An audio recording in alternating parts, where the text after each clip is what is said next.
പ്രിയപ്പെട്ടവരെ, ഇന്നത്തെ ചിന്താവചനത്തിലേക്ക് എല്ലാവർക്കും സ്വാഗതം. മത്തായി, മർക്കോസ്, ലൂക്ക 3 സുവിശേഷകരും പരാമർശിക്കുന്ന ഒരു സംഭവമാണ് നാം ഇന്ന് ചിന്തിക്കുന്നത്. മത്തായി 12-ാം അധ്യായത്തിലെ 38 മുതലുള്ള വചനങ്ങൾ നമുക്ക് ശ്രദ്ധിക്കാം. യഹൂദ നിയമജ്ഞരിലും പരീശീയരിലും പെട്ട ചിലർ യേശുവിനോട് ആവശ്യപ്പെട്ടു, ഗുരോ, നിന്നിൽ നിന്നൊരടയാളം കാണാൻ ഞങ്ങൾ ആഗ്രഹിക്കുന്നു. അവരുടെ അവിശ്വസ്തതയും ഉദ്ദേശശുദ്ധിയില്ലായ്മയും അറിവുള്ള യേശു അല്പം നീരസത്തോടെ പറഞ്ഞു, ദുഷിച്ചതും അവിശ്വസ്തവുമായ തലമുറ അടയാളം അന്വേഷിക്കുന്നു.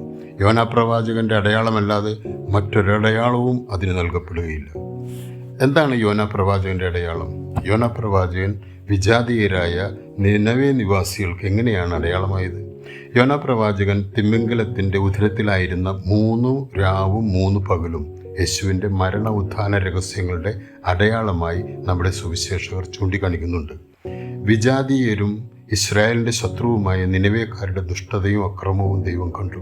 അവരെ മാനസാന്തരത്തിലേക്ക് നയിക്കാൻ യോനാ പ്രവാചകനെ അവിടുന്ന് നിനവയിലേക്ക് അയക്കുന്നു. യോനായുടെ മുന്നറിയിപ്പ് നിനവേ നിവാസികൾ മുഖവലിക്കെടുക്കുന്നു.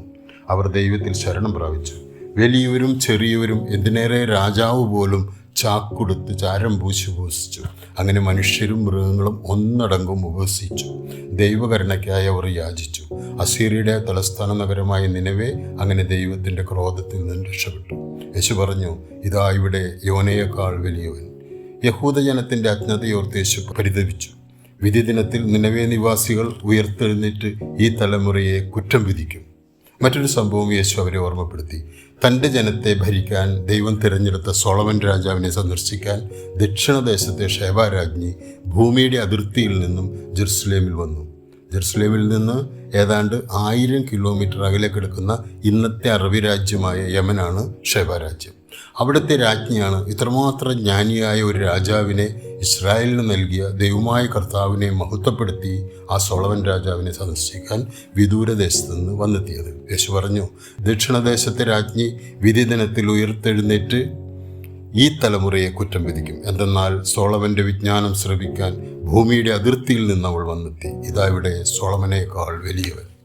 പ്രിയപ്പെട്ടവരെ, വിശുദ്ധ ബൈബിളിലെ ഓരോ വചനങ്ങളും ഓരോ ഓർമ്മപ്പെടുത്തലുകളാണ്.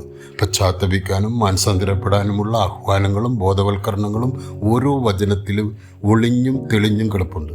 വളരെ വായിക്കുമ്പോഴല്ല, വഴിയെ വായിച്ചാൽ നമ്മൾക്കത് കണ്ടെത്താം. പ്രിയപ്പെട്ടവരെ, അധരം കൊണ്ട് വായിച്ചോളൂ, പക്ഷെ അത് ഹൃദയത്തിൽ നേദിക്കുമ്പോഴാണ് വചനം മാംസം ധരിക്കുന്നതും നമ്മോടൊത്ത് വസിക്കുന്നതും. നമുക്ക് ഈശോയോട് പ്രാർത്ഥിക്കാം. ഈശോയുടെ വചനങ്ങൾ ഹൃദ്യസ്ഥമാക്കാൻ ദാഹിക്കാം. ദൈവം നമ്മെ തീർച്ചയായും അനുഗ്രഹിക്കും. ആമേൻ.